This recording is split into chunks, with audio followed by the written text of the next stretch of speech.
पंजाब में आज से लगेगा 3000 निवेशकों का मेला। मोहाली पहुंचेंगे देश और विदेश के उद्यमी।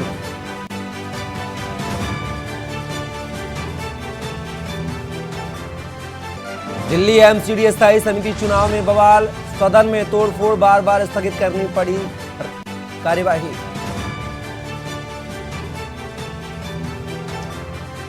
विधानमंडल का बजट सत्र का चौथा दिन आज। बजट सत्र को लेकर सदन में होगी चर्चा। कल पेश किया गया था बजट।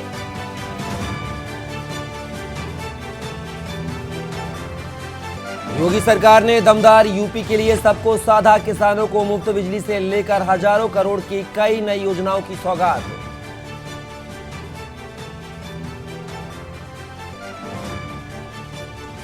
अखिलेश यादव ने योगी सरकार पर कसा तंज, कहा योगी सरकार का बजट दिशाहीन, किसानों, युवाओं, महिलाओं को कमियां। योगी सरकार 2.0 के दूसरे बजट पर मायावती का हमला, बोली ये बजट ऊंट के मुंह में जीरा।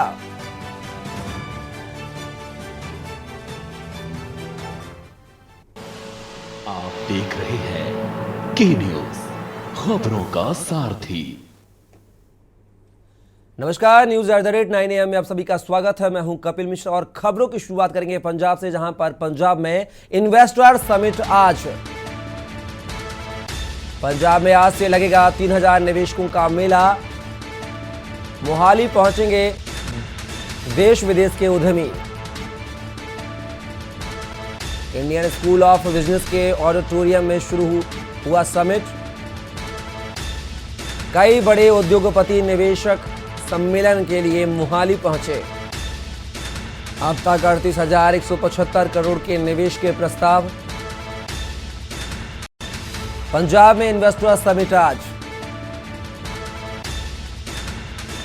पंजाब में आज से लगेगा 3000 निवेशकों का मेला। पंजाब में इन्वेस्टर समिट आज। पंजाब में आज से लगेगा 3000 निवेशकों का मेला। मोहाली पहुंचेंगे देश विदेश के उद्यमी। इंडियन स्कूल ऑफ बिजनेस के ऑडिटोरियम में शुरू हुआ समिट। कई बड़े उद्योगपति निवेशक सम्मेलन के लिए पहुंचे। अब तक 38,175 करोड़ के निवेश के प्रस्ताव। पंजाब में इन्वेस्टर समिट आज से। आपको बता दें, ये पंजाब में 5वां इन्वेस्टर समिट होने जा रहा है। इसके पहले सन 2013 है, 15 है, 19 और 2021 में इन्वेस्टर समिट का आयोजन हुआ था और आज ये 5th यानी कि 5वां इन्वेस्टर समिट पंजाब में होने जा रहा है, जहां पर 3000 से ज्यादा निवेशकों का आज मेला लगने वाला है। मोहाली पहुंचेंगे देश विदेश के उद्यमी। इंडियन स्कूल ऑफ बिजनेस के ऑडिटोरियम में शुरू समिट। कई बड़े उद्योगपति निवेशक सम्मेलन के लिए मोहाली पहुंचे। अब तक 38,175 करोड़ के निवेश के प्रस्ताव। पंजाब इन्वेस्टर समिट आज। पंजाब में आज से लगेगा 3000 निवेशकों का मेला। पंजाब में इन्वेस्टर समिट आज।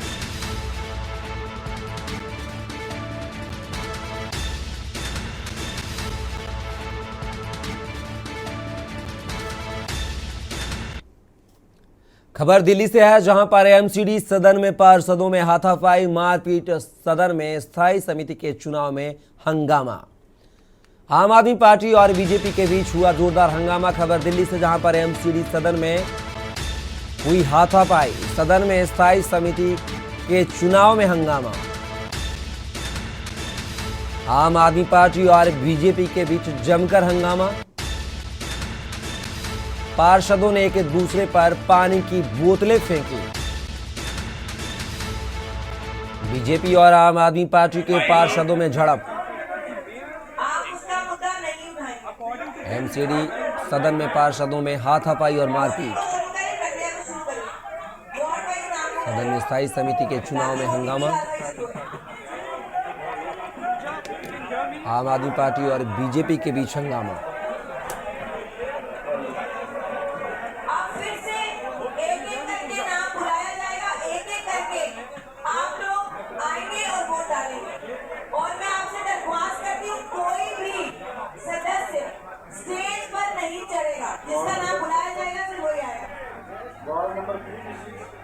बोलिए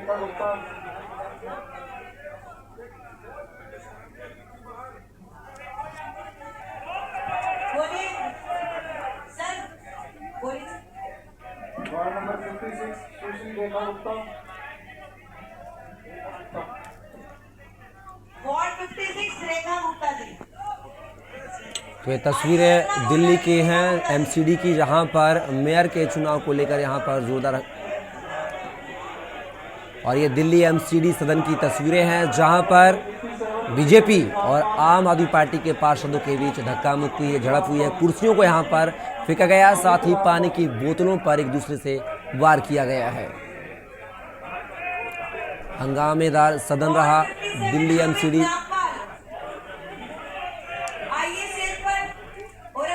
तो दिल्ली में एमसीडी सदन में जोरदार हंगामा हुआ, जहां पर आम आदमी पार्टी और बीजेपी के पार्षदों के बीच हंगामा हुआ है, हाथापाई हुई है।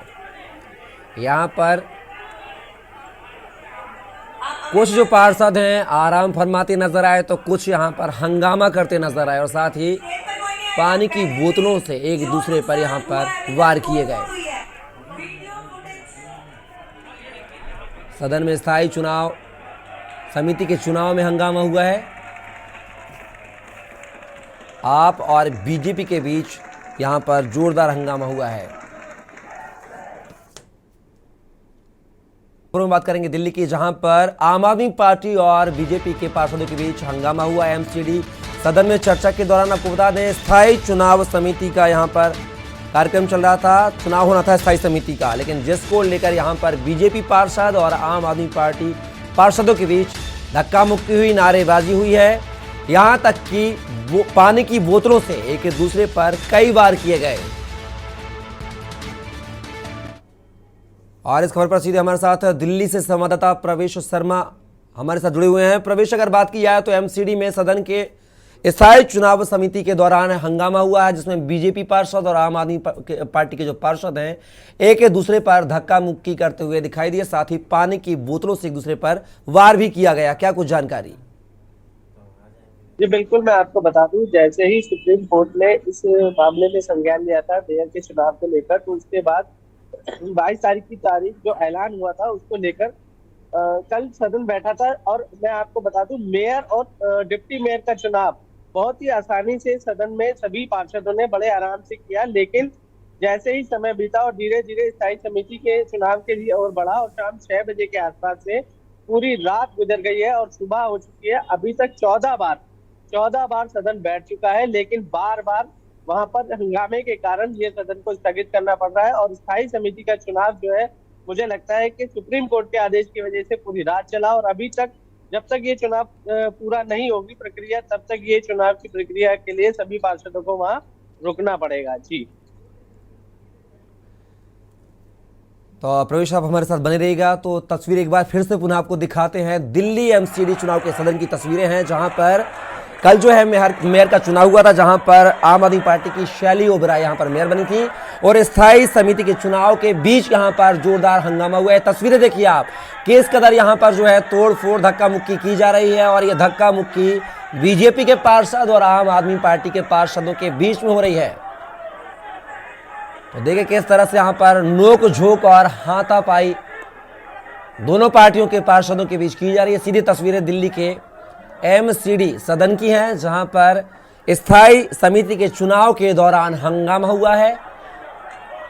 प्रवेश, अगर बात की जाए तो कल मेयर का चुनाव हुआ था, जिसमें आम आदमी पार्टी की शैली ओबराय मेयर चुनी गई थी। तो क्या माना जाए कि बीजेपी की मेयर रेखा गुप्ता नहीं चुनी गई, इसकी वजह से ये जो सदन है हंगामे की बलि चढ़ गया? प्रवेश, बिल्कुल ये स्वाभाविक था, क्योंकि एमसीडी चुनाव में आम आदमी पार्टी की सीटें ज्यादा आई थी, तो जाहिर सी बात थी कि वोटिंग शेयर में आम आदमी पार्टी का ही मेयर बनना था। लेकिन जो ये शुरुआत से लेकर जो बवाल था, वो सिर्फ इसी बात को लेकर था कि नॉमिनेट जो सदस्य होंगे वो वोट नहीं डालेंगे। बीजेपी चाहती थी वो वोट डालेंगे, जिसके बाद सुप्रीम कोर्ट का दरवाजा खटखटाया गया और सुप्रीम कोर्ट ने उन नामांकित सदस्यों को वोट डालने से साफ इनकार कर दिया, जिसके बाद कल मेयर और डिप्टी मेयर का जो चुनाव था वो बड़े आसानी से और बड़े आराम से, मैं कहूँगा बिना शोर शराबे के हो गया। लेकिन जैसे ही बात स्टैंडिंग कमेटी के सदस्यों की आई, तो फिर से आम आदमी पार्टी और बीजेपी के पार्षद दोनों ने ये हंगामा शुरू कर दिया, जिसको लेकर मैं आपको बता दूं, मुझे लगता है कि देश में पहली बार हुआ होगा कि सदन पूरी रात एमसीडी का बैठा होगा दिल्ली में, और बार बार लगभग मैं आपको एग्जैक्ट बता रहा हूँ कि 14 बार स्थगित सदन किया जा चुका है कल शाम 6 बजे से और अभी तक, जिसमें पार्षद रात को कुछ घंटे के लिए सोए हैं, जिसके बाद उन्होंने खाना भी खाया है, नाश्ता भी किया है, उसके बाद फिर रुक रुक के जैसी सदन की कार्रवाई शुरू हुई है फिर से लड़ाई झगड़ा, और मैं आपको बता दूं एक दूसरे पे पानी की बोतल के साथ साथ उन्होंने सेब फेंके हैं, खाने पीने का सामान भी फेंका है। और सबसे बड़ी बात मैं आपको बता दूं कि शैली ओबराय के मेयर बनने के बाद शैली ओबराय जब से अपने सीट पर विराजमान हुई है तब से आम आदमी पार्टी तो अपनी खुशी का इजहार कर रही है, लेकिन बीजेपी इस ओर शायद थोड़ी निराशा देख रही है। लेकिन जो हंगामा बरपा हुआ है वो हंगामा इस बात को लेकर है कि बीजेपी के कुछ पार्षद मोबाइल लेकर वोटिंग करना चाह रहे थे, लेकिन आम आदमी पार्टी उनको मोबाइल ले जाने के लिए मना कर रही थी, जिसके बाद आम आदमी पार्टी के कुछ पार्षदों और बीजेपी के पार्षदों के बीच हाथापाई हुई, जिसको लेकर वहां पर काफी हंगामा बरपा, और वो हंगामा कल से लेकर अभी तक थमने का नाम नहीं ले रहा। जी, अगर बात की जाए प्रवेश, तो कितने दिनों के लिए सदन की जो कार्यवाही स्थगित की गई है और दोबारा सदन जो है कब अब संचालित होगा? जी मैं आपको बता दूं, अभी लगभग 8:30 बजे के आसपास सदन की कार्रवाई शुरू हुई थी, जिसको लगभग 1 घंटे के लिए फिलहाल स्थगित किया गया है। लेकिन ये जो स्थायी समिति का चुनाव है इसको सदन पूरा करा के ही छोड़ेगा, क्योंकि सुप्रीम कोर्ट का आदेश है कि ये जो कार्यवाही है वो जल्द से जल्द निपटनी है। इसको लेकर सदन की कार्रवाई हंगामे की भीड़ चढ़ने के कारण बार बार चल सकता है, लेकिन रुकेगा नहीं। मैं आपको ये अवगत करा दूं कि बिल्कुल आज हो सकता है फिर से हंगामा हो, लेकिन शाम तक सुबह तक या जैसे भी होगा, लेकिन स्थायी समिति का चुनाव सदन पूरा करवा के ही रहेगा। चलिए प्रवेश, तमाम जानकारी को साझा करने के लिए बहुत बहुत शुक्रिया आपका। तो बता दें, दिल्ली एमसीडी में स्थायी समिति के चुनाव के बीच जोरदार हंगामा हुआ है। बीजेपी और आम आदमी के जो पार्षद हैं आपस में भिड़े हैं और यहाँ पर स्थायी चुनाव के लिए जो व्यवस्थाएं की गई थी वो यहाँ पर कहीं ना कहीं उनको अव्यवस्थित किया जा रहा है। तस्वीरों में साफ दिखाई दे रहा है कि किस तरह से दोनों पार्टी के पार्षदों के बीच यहाँ पर नोक झोंक तीखी प्रतिक्रिया हो रही है। साथ ही यहाँ पर पानी की बोतलों से एक दूसरे पर वार प्रहार भी किए गए। और खबरों में बात करेंगे चंडीगढ़ की, जहां पर सीएम मनोहर लाल खट्टर का बयान।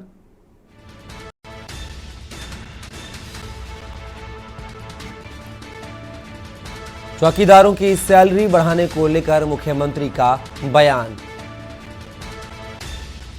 चौकीदार का वेतन 7,000 से बढ़ा दिया जाएगा। चौकीदारों की सैलरी 14,000 हो जाएगी। खबर चंडीगढ़ से है, जहां पर सीएम मनोहर लाल खट्टर का बयान। चौकीदारों की सैलरी बढ़ाने को लेकर मुख्यमंत्री का बयान। चौकीदार का वेतन 7,000 से बढ़ा दिया जाएगा, यानी कि अब 7,000 के बजाय चौकीदारों को जो तनख्वाह है वह 14,000 रुपये प्रति माह मिलेगी। खबर चंडीगढ़ से, जहां पर मुख्यमंत्री मनोहर लाल खट्टर का बयान, और यह बयान चौकीदारों की सैलरी को लेकर आया है। जी हां, मुख्यमंत्री मनोहर लाल खट्टर ने चौकीदारों की जो तनख्वाह है वह 7,000 रुपये से बढ़ाकर 14,000 रुपये प्रति माह कर दी है, जिसको लेकर मुख्यमंत्री मनोहर लाल खट्टर ने बयान दिया है। खबर चंडीगढ़ से, जहां पर सीएम मनोहर लाल खट्टर आज पेश करेंगे बजट। बतौर वित्त मंत्री आज अपना चौथा बजट पेश करेंगे मुख्यमंत्री मनोहर लाल खट्टर। प्री बजट बैठकों के बाद सीएम मनोहर लाल ने संकेत दिए थे, राज्य का बजट कल्याणकारी और हर वर्ग के लिए अच्छा होगा। खबर चंडीगढ़ से, जहां पर सीएम मनोहर लाल खट्टर आज पेश करेंगे बजट। बतौर वित्त मंत्री आज अपना चौथा बजट पेश करेंगे सीएम। प्री बजट बैठकों के बाद सीएम मनोहर लाल ने संकेत दिए थे, राज्य का बजट कल्याणकारी और हर वर्ग के लिए अच्छा होगा।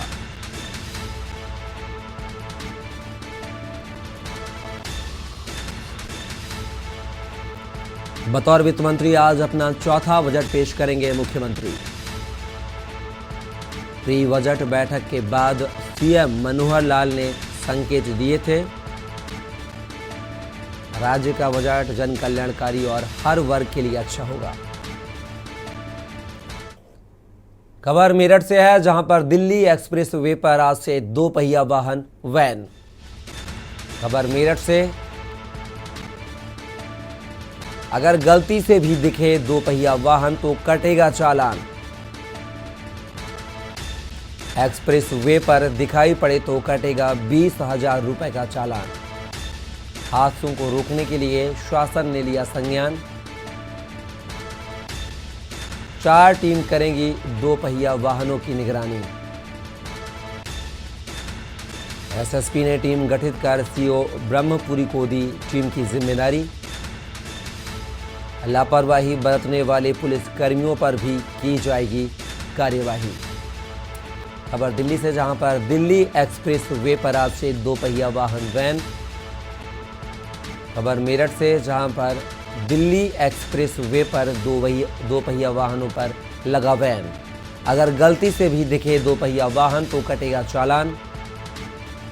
एक्सप्रेस वे पर 2 पहिया वाहन चलाने पर 20,000 रुपए का चालान कटेगा। हादसों को रोकने के लिए शासन ने लिया संज्ञान। 4 टीम करेंगी 2 पहिया वाहनों की निगरानी। और इस खबर पर हमारे साथ मेरठ से संवाददाता राजू शर्मा जुड़ चुके हैं। राजू, अगर बात की जाए तो एक्सप्रेस वे पर आज से 2 पहिया वाहनों पर वैन लग चुका है, क्या कुछ कहेंगे, क्या कुछ जानकारी? हाँ बिल्कुल, देखिए कपिल, मैं आपको बता दूं कि मेरठ से दिल्ली एक्सप्रेसवे पर आज से 2 पहिया जो वाहन है उनको बैन कर दिया गया है। बताया गया है कि दिन प्रतिदिन जो है हादसे हो रहे थे, हादसों का कारण ये 2 पहिया वाहन बन रहे थे, जिसके कारण जो है रोज हादसे हो रहे थे। उसको देखते हुए बाकायदा शासन से अब जो है निर्देश मेरठ पुलिस को मिला है कि 4 टीमें गठित की जाए और जो ये 2 पहिया वाहन एक्सप्रेसवे पर चल रहे हैं उन पर प्रतिबंध लगाया जाए। अगर इस प्रतिबंध का जो 2 पहिया वाहन जो है वो पालन नहीं करते हैं तो उन पर 20,000 रुपए का चालान का जो है जुर्माना भी किया जाएगा। एसएसपी ने पूरे इस प्रकरण में 4 टीमें गठित की है। बाकायदा सीओ ब्रह्मपुरी सुचिता सिंह को इस टीम की कमान दी गई है। उनके निर्देशन में ये 4 टीम काम करेगी और 2 पहिया जो एक्सप्रेसवे पर दौड़ रहे हैं, हादसों का कारण बन रहे हैं, उनको रोकने का काम करेगी। राजू, क्या इस तरह के आदेश से वास्तव में जो घटनाएं हैं उन पर रोक लगेगी, लग पाएगी? देखिए, मेरठ पुलिस का प्रयास है कि जो हादसे हो रहे हैं एक्सप्रेसवे पर, क्योंकि जो 4 पहिया वाहन होते हैं वो तेज स्पीड में चलते हैं, 100 से कम की स्पीड एक्सप्रेसवे पर जो 4 पहिया वाहन है वो नहीं चला पाते हैं उससे कम, और जो 2 पहिया वाहन होते हैं वो अगर उनके सामने आ जाते हैं तो हादसे का कारण बन जाते हैं। तो इसको देखते हुए मेरठ पुलिस ने पूरा प्लान तैयार किया, बाकायदा 4 टीमें लगाई है। जो एक्सप्रेसवे का जो वो है क्रॉसिंग है उस पर ये टीमें वहां पर तैनात रहेंगी और जो भी 2 पहिया वाहन एक्सप्रेसवे पर चढ़ने का प्रयास करेगा तो उसे रोकेगी। अगर वो नहीं मानता है तो उसको 20,000 रुपए का चालान किया जाएगा। मेरठ पुलिस का प्रयास है कि इससे कहीं ना कहीं हादसों में कमी आएगी, लेकिन देखने वाली बड़ी बात यह है कि क्या ये प्रयास मेरठ पुलिस का सफल हो पाएगा और वो हादसों को रोकने में कामयाब हो पाएगी, ये देखने वाली बात है। चलिए राजू, तमाम जानकारी को साझा करने के लिए बहुत बहुत शुक्रिया आपका। तो खबर मेरठ से आपको बता रहे थे, जहां पर एक्सप्रेसवे पर आज से 2 पहिया वाहनों पर रोक लगी है। खबरों में बात करेंगे औरैया का, जहां पर ईंट भट्टा मजदूरों में देखने को मिला खूनी संघर्ष। एक महिला मजदूर समेत हुए 3 लोग घायल। घायलों को एम्बुलेंस से भेजा गया अस्पताल। फफूंद थाना क्षेत्र के भारतीय ईंट उद्योग का यह पूरा मामला। खबर औरैया से, जहां पर ईंट भट्टा मजदूरों में देखने को मिला खूनी संघर्ष। एक महिला मजदूर समेत हुए 3 लोग घायल। घायलों को एम्बुलेंस से भेजा गया अस्पताल। फफूंद थाना क्षेत्र के भारतीय ईंट उद्योग का यह पूरा मामला। खबर औरैया से, जहां पर ईंट भट्टा मजदूरों में देखने को मिला खूनी संघर्ष।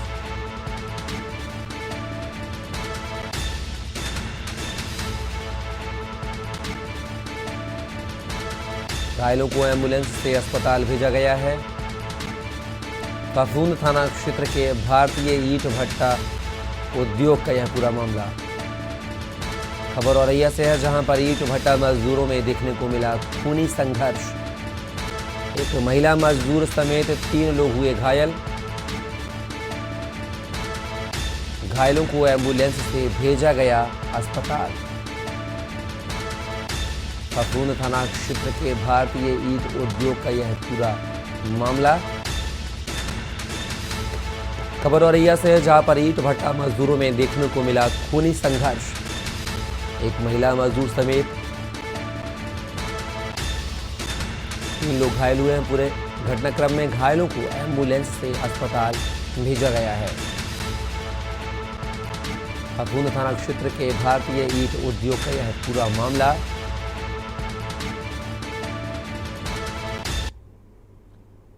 जीरकपुर में पुलिस के साथ एनएआई की टीम द्वारा अचानक बड़े पैमाने पर छापेमारी की गई है। मौके से मिली जानकारी के अनुसार जीरकपुर के वीआईपी रोड स्थित जयपुरिया सोसाइटी में एनआईए की टीम की छापेमारी से लोगों में अफरा तफरी का माहौल हो गया है। इस दौरान बड़ी संख्या में विभिन्न पुलिस एजेंसियों, फ्लैटों में रहने वाले व्यक्तियों की वेरिफिकेशन के साथ ही सोसाइटी में आने जाने वाले वाहनों की गहन जांच की गई।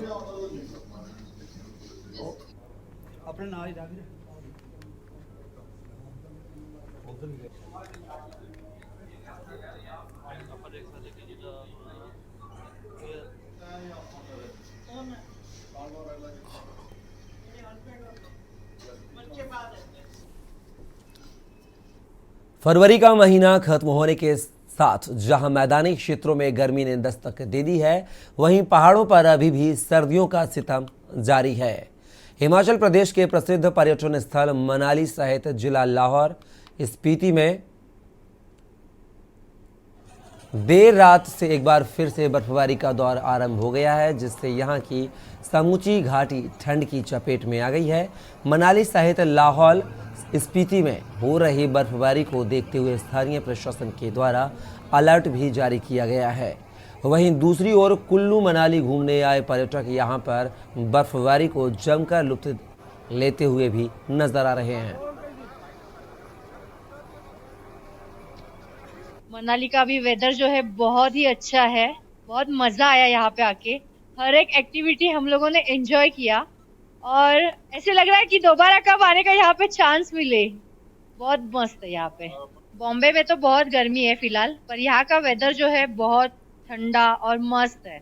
अगर किसी को एंजॉय करना है तो अभी आ जाओ। और मनाली में पिछले कल रात से फिर से बारिश स्टार्ट हो गई है और अभी जो है हाई ऑल्टीट्यूड पे बर्फबारी भी स्टार्ट हो गई है। हालांकि अभी मनाली में बर्फबारी नहीं हो रही है, लेकिन उसके बावजूद जो है आईएमडी की फोरकास्ट है उसको मद्देनजर जो है मैं एक बार फिर से पंचायत प्रतिनिधियों के माध्यम से एंड जितने भी हमारे लोग हैं इनके माध्यम से, रेवेन्यू डिपार्टमेंट के माध्यम से जनता से बहुत अच्छा लग रहा है। मनाली बहुत ज्यादा मतलब अनएक्सपेक्टेड था कि हम आए थे, हम सोच रहे थे यहाँ पे क्योंकि आइस खत्म होने का टाइम हो जाता है, मगर एक नंबर रहा हमारा सफर।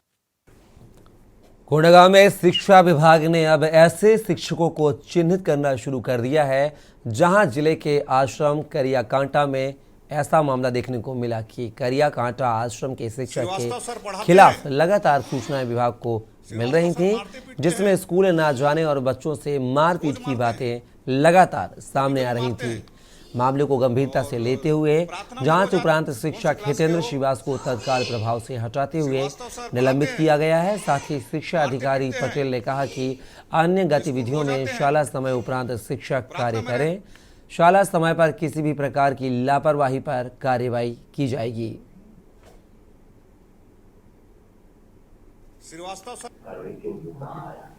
देखिए, करियाकांटा में जो शिक्षक थे जिनकी शिकायत हमारे पास प्राप्त हुई थी कि वो बच्चों के साथ उनका व्यवहार ठीक नहीं है, बच्चों के साथ मारपीट करते हैं, उसकी हमने बीओ से जांच करवाई और जांच टीम के द्वारा जो रिपोर्ट सामने आई जिसमें वो उनके विरुद्ध की गई शिकायत सही पाई गई और उसके पश्चात हमने उनको कार्रवाई करते हुए सस्पेंड किया है।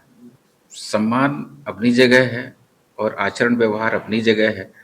पूर्व वर्षों में निश्चित रूप से उस शिक्षक का जिसको सम्मानित किया गया उनका आचरण व्यवहार कार्य सब कुछ बेहतर रहा तो सम्मानित किया गया, परंतु आज की स्थिति में, आज जो शिकायत प्राप्त हुई, आज की स्थिति में उनके पुराने जो पुरस्कार हैं वो एकदम किनारे हैं, क्योंकि आज जो शिकायत आई है वो शिकायत की जब जांच हुई, जांच में वो शिकायत सही पाई गई।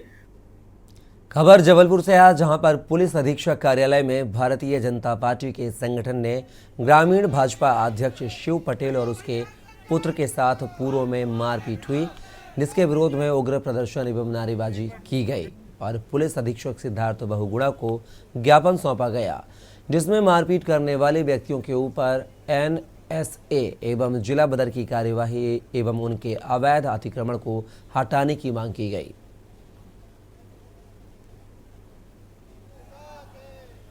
यहाँ कोई राजनीतिक व्यवस्था या राजनीतिक स्वरूप में नहीं आए, ये आम पब्लिक आई हुई है कि उनके इस आतंक से क्षेत्रवासियों को छुटकारा मिले, ऐसा कानून से और माननीय SP साहब से मांग करते हुए लोग आए।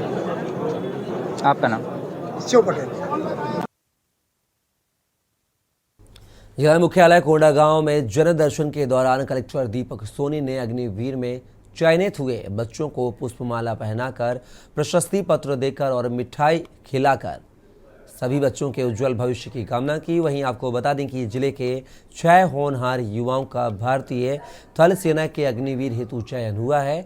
इस मौके पर अग्निवीर में चयन हुए बच्चों ने बताया कि उन्होंने अखिल भारतीय पूर्व सैनिक सेवा परिषद कोंडागांव द्वारा चलाए गए निःशुल्क सैन्य प्रशिक्षण में कड़ी मेहनत और लगन से उन्होंने 1 महीने का प्रशिक्षण प्राप्त किया, जिसके फलस्वरूप उनका अग्निवीर में चयन हुआ है, जिसके लिए उन्होंने अखिल भारतीय पूर्व सैनिक सेवा परिषद कोंडागांव का आभार व्यक्त किया है। मैं सुब्रत शाह, संरक्षक अखिल भारतीय पूर्व सैनिक सेवा परिषद। अभी वर्तमान में हाल फिलहाल में जो अग्निवीर का सिलेक्शन हुआ है उसमें हमारे कोंडागांव डिस्ट्रिक्ट में अखिल भारतीय पूर्व सैनिक सेवा परिषद से जो प्रशिक्षण प्राप्त किए उसमें 6 बच्चों ने सिलेक्शन हुआ है। आज हम कलेक्टर महोदय के माध्यम से इन बच्चों को सम्मानित करेंगे और प्रशस्ति पत्र देकर कल उनको सेना में ट्रेनिंग के लिए रवाना कराएंगे। किस तरह से देना चाहेंगे इतना लोग को जो कामयाबी मिली है, आप श्रेय किसको देना चाहेंगे? नहीं, इसमें नेचुरली क्या, इसमें हम लोगों ने तो प्रशिक्षण के लिए हम एक मार्गदर्शक हैं, लेकिन इसमें जिन्होंने प्रशिक्षण लिया है इन बच्चों का बहुत ज़्यादा मेहनत है। मुख्यमंत्री शिवराज सिंह चौहान द्वारा शराब के नशे को हतोत्साहित करने के लिए बनाई गई नई आबकारी नीति पर उनका अभिनंदन करने के लिए चंदेरी नगर पालिका ने नगर में रैली निकालकर मुख्यमंत्री को धन्यवाद ज्ञापित किया है। मंगलवार को चंदेरी नगर पालिका ने नगर परिषद कार्यालय से जनप्रतिनिधियों और महिलाओं के साथ मुख्यमंत्री को नई आबकारी नीति पर धन्यवाद ज्ञापित करने के लिए नगर के दिल्ली दरवाजा, पुराना बस स्टैंड सहित आदि मुख्य मार्गों से रैली निकाली।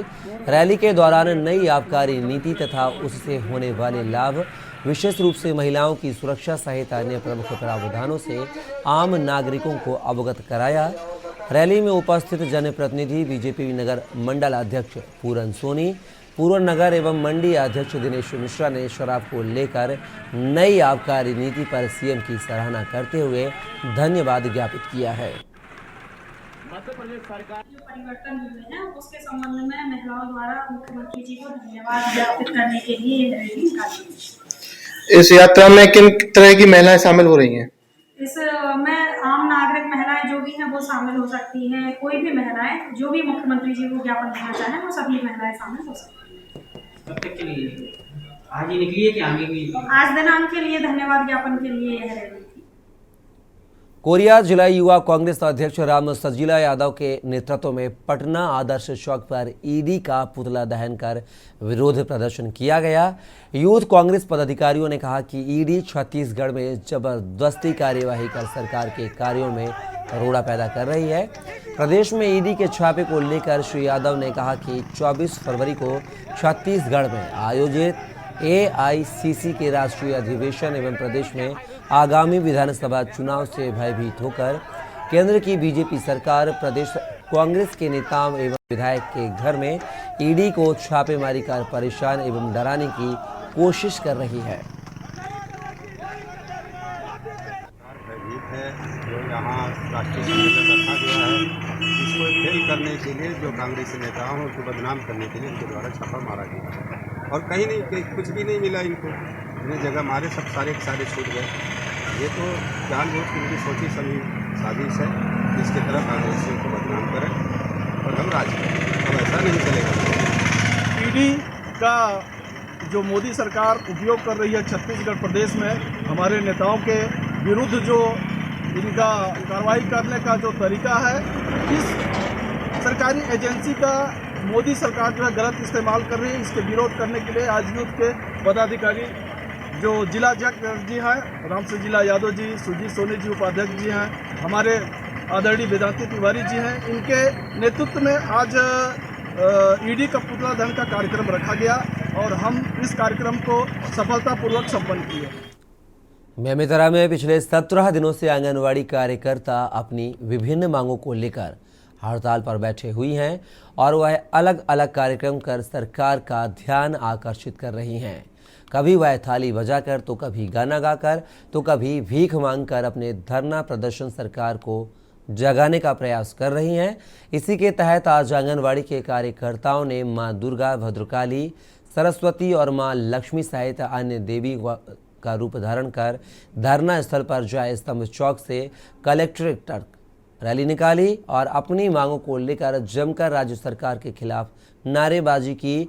इतना ही नहीं, जिले के तीनों विधायकों के खिलाफ भी नारेबाजी की है और उन्होंने कहा है कि जब तक उनकी मांग पूरी नहीं होती है वह हड़ताल पर बैठे रहेंगे और विभिन्न माध्यमों से राज्य सरकार को उनके किए गए वादों को याद दिलाते रहेंगे।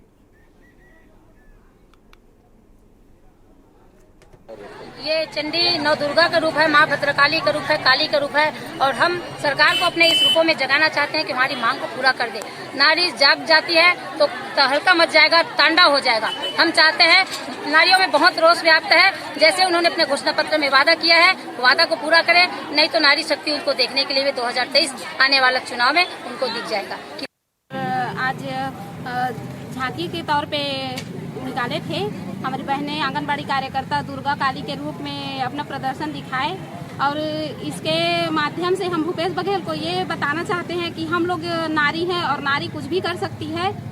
और भूपेश बघेल को समझना चाहिए कि हम लोग 6,500 में 9:30 से 3:30 बजे तक टीचर के समान जो ड्यूटी देते हैं वैसे ही हम लोग भी ड्यूटी दे रहे हैं, तो हमारा भी मानदेय उतना होना चाहिए जितना कि हमारे घर परिवार चल सके। भारतीय जनता पार्टी छत्तीसगढ़ प्रदेश के निर्देशानुसार मोर आवास मोर अधिकार कार्यक्रम के अंतर्गत कटघोरा विधानसभा क्षेत्र का कार्यक्रम आयोजित किया गया। कटघोरा विधानसभा के कार्यक्रम में मुख्य वक्ता के रूप में राज्यसभा सांसद सरोज पांडे की उपस्थिति रही। मोर आवास मोर अधिकार के तहत हरदी बाजार काले चौक में सरोज पांडे की अगुवाई में धरना प्रदर्शन करते हुए मैन रोड कॉलेज चौक होते हुए विधायक पुरुषोत्तम कंवर के निवास का घेराव किया गया। पुलिस टीम व तहसीलदार की मौजूदगी में 2 बैरिकेड लगाए गए थे। भारतीय जनता पार्टी के द्वारा पहला बैरिकेड तोड़कर अंदर प्रवेश किया गया। दूसरा बैरिकेड के समीप पुलिस टीम एवं प्रशासन की ओर से भारतीय जनता पार्टी के कार्यकर्ताओं को रोका गया। दूसरी बैरिकेड पहुंचने पर भारतीय जनता पार्टी के कार्यकर्ताओं के द्वारा तहसीलदार रविशंकर राठौर को ज्ञापन सौंपकर अपना धरना समाप्त किया गया। भारतीय जनता पार्टी के द्वारा पूरे प्रदेश भर से मोर आवास मोर अधिकार के विषय को लेकर और कांग्रेस की सरकार ने चुनाव के घोषणा पत्र में जिन विषयों को कहा था उन विषयों को लेकर सभी जगहों पर जनप्रतिनिधियों का घेराव किया जा रहा है। उसी तारतम्य में आज यहाँ का घेराव हुआ है। यहाँ के विधायक ने जिस प्रकार से सरकारी जमीन को कब्जा किया है, जिस प्रकार से उन्होंने शराबबंदी का वादा हुआ, लेकिन शराबबंदी के वादा कांग्रेस की सरकार ने किया। आज कटघोरा विधानसभा में यहाँ के विधायक पुरुषोत्तम कंवर जी के गृह का घेराव किया गया, घर का घेराव किया गया है। मोर आवास मोर अधिकार, जो कि एक एक व्यक्ति का अधिकार है उसका मकान पाना, प्रधानमंत्री आवास योजना के तहत पूरे भारतवर्ष में हमारे देश के प्रधानमंत्री जो हमेशा गरीब किसान भाइयों की चिंता करते हैं, उन्होंने यह चाहा था कि 2022 तक हर गरीब इंसान के सर पे छत होना चाहिए और इस संकल्प को लेकर के चले थे और उन्होंने पूरे भारत देश में सभी राज्यों में यह अधिकार गरीबों को दिलाया। में बात करेंगे जगदलपुर में, जहां 2023 चुनावी वर्ष होना है। दोनों ही राष्ट्रीय पार्टियां अपनी अपनी उपस्थिति मुखर करने प्रदर्शन, रैलियों, धरना प्रदर्शन के माध्यम से शक्ति प्रदर्शन कर रही हैं। इसी तारतम्य में बीजेपी आवास मोर अधिकार प्रधानमंत्री आवास योजना के तहत छत्तीसगढ़ में कांग्रेस सरकार द्वारा गरीबों के लिए दिए जाने वाले मकान नहीं बनाए जाने के चलते पूरे प्रदेश में इसके विरोध में प्रदर्शन कर रही है। इसी के चलते आज जगदलपुर के विधानसभा क्षेत्र बीजेपी मंडल द्वारा जगदलपुर विधानसभा के विधायक रेख चंद्र जैन के कार्यालय का घेराव करने बीजेपी द्वारा रैली प्रदर्शन किया गया। इस दौरान पुलिस ने सुरक्षा के पुख्ता इंतजाम कर रखे थे और विधायक कार्यालय के चारों ओर तगड़े बैरिकेड्स लगाए थे और एसडीएम को ज्ञापन सौंपा गया।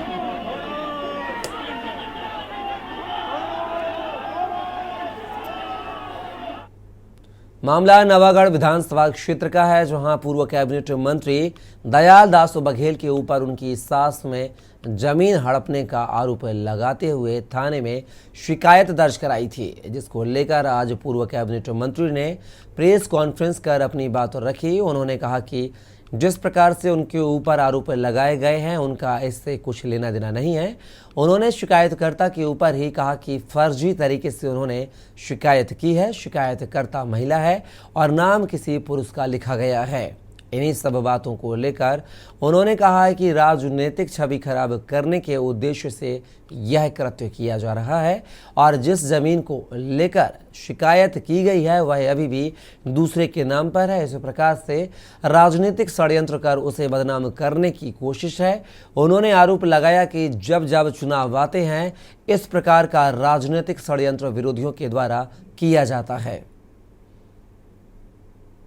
क्या है, थाना में मेरे सास है